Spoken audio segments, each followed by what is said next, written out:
안녕하세요. 오늘 복음에서 예수님께서는 뭔 말씀을 하시는지 좀 그렇죠? 갑자기 불을 지르러 왔다 그러고 하고 평화가 아니라 분열을 일으키러 왔다고 얘기를 하십니다. 예수님이 말씀하시는 것과 그리고 예수님이 끝까지 살고자 했던 모습과는 좀 다른 모습을 말씀하시는데 이것은 무엇을 의미하는가? 겉으로 보기에는 정말 이해할 수 없는 말이죠. 여기서 예수님께서 말씀하시고자 하는 것은 그리스도교가 전파되면서 겪게 될 여러 가지 어려움과 박해를 미리 알려주는 것입니다. 그리스도교가 초기 사도 시대에 많은 박해를 받았고 또 우리나라에서도 마찬가지죠. 초창기에 많이 박해가 있었던 것 우리 잘 알고 있습니다. 그러나 예수님께서는 이러한 상황을 온전히 허락하신 것은 아닙니다. 분열 뒤에 신앙의 불길 또한 알게 되는 거지요. 비온 뒤에 땅이 굳어지듯이 분열과 박해를 통해서 이 어려움을 이겨낸 그리스도교 신자들에게 성령의 불꽃, 즉 사랑의 신앙의 불꽃이 타오른다는 것을 예수님께서 말씀해 주는 겁니다. 그러면 조금 이해가 되죠? 우리 초기 시대에는 그랬잖아요.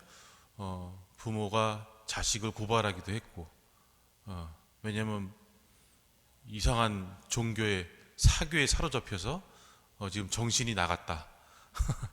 그런 경우가 많이 있었습니다. 마찬가지로 집안 내에서도 분열이 있었죠. 예, 그런 것들을 의미하는 겁니다. 그런 분열이 오지만 그것을 잘 이겨낼 때에는 신앙의 불꽃, 성령의 불꽃, 사랑의 불꽃이 타오르게 된다. 굳건한 신앙이 그 자리에 자리 잡히게 된다는 거죠. 그러면 오늘을 살고 있는 우리들에게 있어서는 어떤 분열들이 있을까요? 신앙 안에서 분열이 없죠? 없어야 됩니다, 사실은. 예. 근데 알게 모르게 분열이 있지요. 사실 우리 한국민에게 있어서는 남북한이 분열이 되어서 하여튼 이래저래 싸우고 있지요. 예. 그리고 뭐 정치권에서의 분열은 뭐 늘상 있는 거니까 제끼고 그렇게 본다면 어떤 지금 가장 큰 사회적인 분열은 저런 게 아닌가 싶어요. 세대 간의 분열. 예. 세대 간의 분열. 어른 세대는 내가 전쟁을 겪고 그 이후에 이렇게 되기까지 엄청난 고통과 어려움을 겪었는데 요즘 젊은 것들은 편하게 공부해가지고 그걸 모른다고 하는 생각을 갖게 되고 또 젊은 사람들대로 뭐 내가 강요해서 그 고통 겪었나 나는 어찌됐든 뭐 새로운 시대에 살고 있는 건데 자꾸 옛날 생각 옛날 상황을 나한테 강요하는가 그러면서 분열을 일고 있습니다. 그래서 지금 한국에서는 나이 차이 나는 그 세대 간 분열이 상당히 심각합니다. 여기서 여러분들이 알고 있는 것보다 굉장히 심각합니다. 그래서 이제 젊은 사람들은 이제 취직이 안 되고 뭐 그러면서 굉장히 어려움을 겪고 있거든요. 그러니까는 나이 든 사람들 빨리빨리 사회에서 은퇴해줘야 내가 직장을 가질 거 아니냐. 끝까지 왜 저러고 있냐 뭐 이런 것도 있고 하여튼 여러 가지 요인들에 의해서 세대 간의 분열이 지금 굉장히 심각하게 가속화되고 있어요. 그래서 이게 나중에는 굉장히 큰 사회 문제로 대두될 수 있는 그런 어떤 핵폭탄급 어떤 그런 문제가 도사리고 있는데 그것도 잘 슬기롭게 헤쳐나가야 되는 부분이죠. 그럼 여러분들은 어떤 분열을 여기서 겪고 계세요? 인종? 인종간? 예, 뭐 그 있을 수 있습니다. 예, 여러 가지 또 가족 안에서도 분열이 있죠. 여러 가지 분열이 있고 그런데 저는 오늘 우리 신앙인들 안에서 좀 살펴보고 싶은 것은 종교 간의 분열입니다. 종교 간의 분열. 지금 뭐 전 세계적으로 뭐 이슬람과 기독교가 대립되는 것처럼 이렇게 보여지고 있는데 이슬람과 기독교의 대립은 아니고 사실 IS와 BIS와의 대립이라고 할까. 테러와 그런 문제들이죠. 근데 왜 도대체 이런 문제들이 생기는가? 내 종교만 구원이 있고 내 종교 안에만 진리가 있다는 극단적인 생각이지요.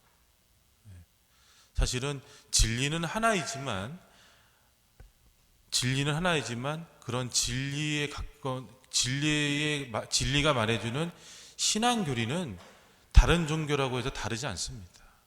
용어나 표현 방식이 다를 뿐이지 실질적으로 깊이 들어가면 모든 종교에서 말하는 그 신앙의 진리는 거의 대등소이합니다. 결국 끝에 가면 누구예요? 만물을 창조하신 하느님이 가 있어요. 그 끝에 가면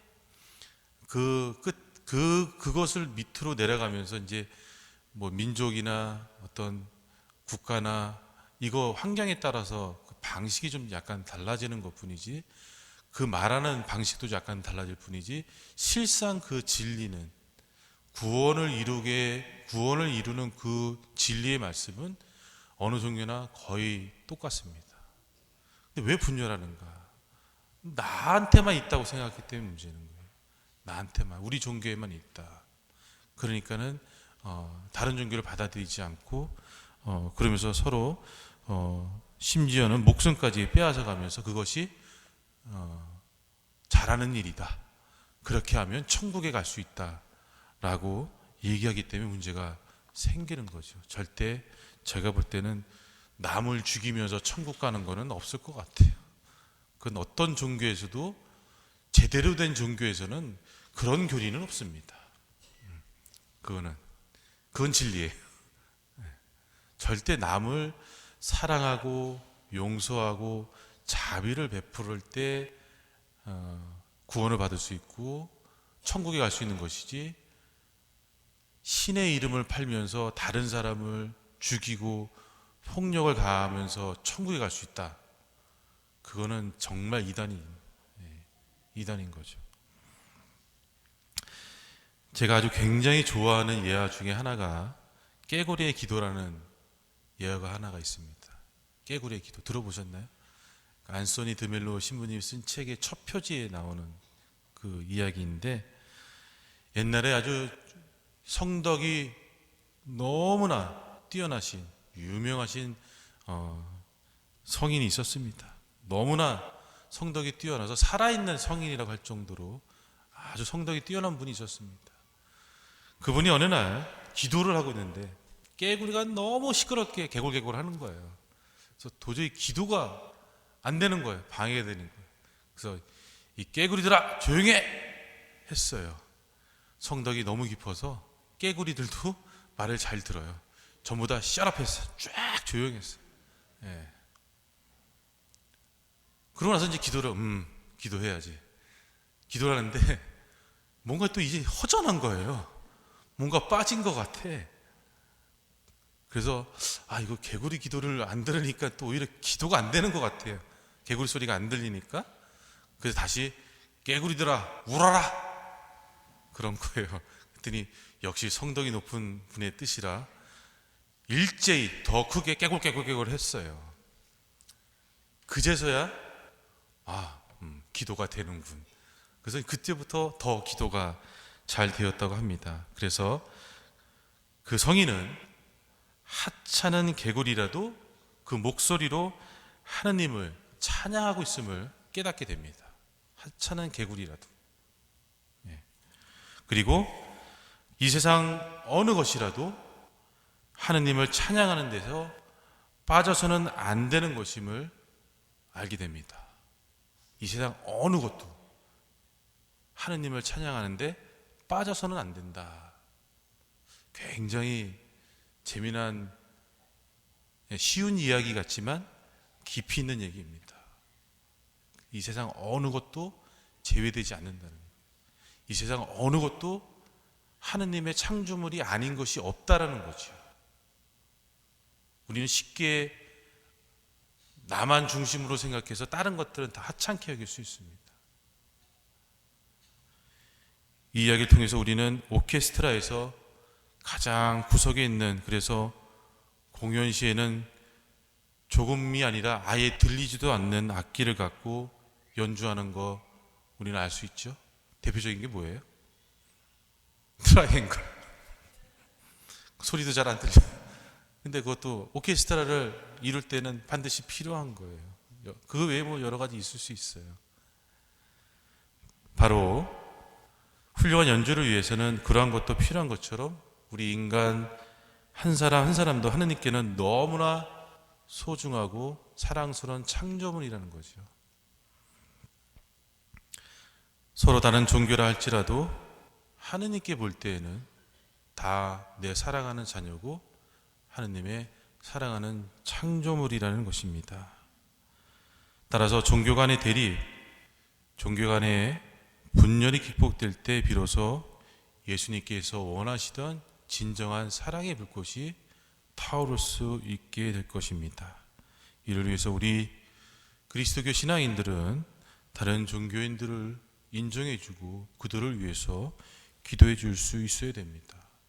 그리고 필요하다면 그들에게 사랑을 베풀 수 있어야 됩니다. 그것이 그리스도교 정신입니다. 이것을 우리가 간혹 안 좋은 모습을 보면서 그것을 전체화시켜서 판단하고 그를 말이 잘 안 나와. 단어가 잘 생각이 안 나. 판단하고 이렇게 공격해서는 안 된다는 얘기예요. 예. 그것은 하느님의 뜻이 아닙니다. 그들도 다 하느님의 사랑받는 자녀예요. 창조물이고. 여러분들 각자도 여러분들 서로는 누군가를 싫어할 수도 있고 미워할 수도 있고 그럴 수 있어요. 그렇지만 그런 사람조차도 하느님의 사랑받는 자녀라는 것. 그래서 저는 항상 저번에도 그런 얘기를 제가 했었는데 누군가가 미워지고 싫어질 때 저도 인간이니까 그럴 수 있습니다. 그럴 때 그분에게도 사랑하는 부모가 있고 사랑하는 자녀가 있고 그분의 수호 성인이 있고 그분의 수호 천사가 있고 무엇보다 하느님의 사랑받는 자녀라는 걸 자꾸 생각하려고 노력을 해요. 의지적으로 노력하는 거죠, 제가. 그럴 때 그 싫어하던 마음, 피하고 싶은 마음을 조금씩 극복해 나갈 수 있습니다. 이것이 우리 그리스도교인들이 살아가야 될 자세인 것 같습니다. 내가 보기 싫고 싫어한다고 해서 피하고 안 만나면 제일 쉬운 방법이에요. 그거는 신자가 아니더라도 할 수 있는 방법이에요. 그렇지만 우리는 예수님을 따르는 그리스도교 신자들입니다. 그리고 그렇게 해야 될 때 우리는 예수님이 말씀하신 영원한 생명, 구원을 받을 수 있다는 것을 늘 마음속에 생각하면서 그런 삶을 살아갈 수 있도록 노력할 때 우리 안에 있는 그 분열이 극복될 수 있지 않을까 싶습니다. 종교관도 마찬가지고 우리 안에 있는 분열도 그런 걸 통해서 극복될 수 있을 것 같습니다. 특히나 여러 가지 이유로 서로 생각이 다르다고 비판하고 비난하고 밀어내는 것, 그것은 종교인이 아니더라도 할 수 있는 일이에요. 우리는 그렇게 하면 안 됩니다. 그래서 아까 제가 말씀드린 대로 저도 노력하는 과정이 있어요. 항상 그 사람에게도 사랑하는 가족이 있고 그 사람에게는 그 사람을 지켜주는 수호 성인과 수호 천사가 있다는 걸 늘 생각하고 그 수호 천사가 늘 하늘나라에서 하느님을 대면하고 있다는 그 생각을 우리는 할 때 조금이나마 그것을 이겨낼 수 있는 나름대로의 힘이 되어질 수 있지 않을까 싶습니다. 이것이 바로 우리가 살아가야 될 신앙이라는 것 잊지 않았으면 좋겠습니다. 그리고 오늘 세례받는 분들도 바로 그것이 우리의 신앙임을 잊지 않았으면 좋겠습니다. 여러분들은 세례받으면서 앞으로 바로 그 수호 성인과 수호 천사가 여러분과 늘 함께 하신다는 거 잊지 마시고 나 자신을 위해서도 또 내 이웃을 위해서도 항상 그런 마음으로 바라보고 신앙생활할 수 있도록 이렇게 노력할 수 있으면 좋겠습니다.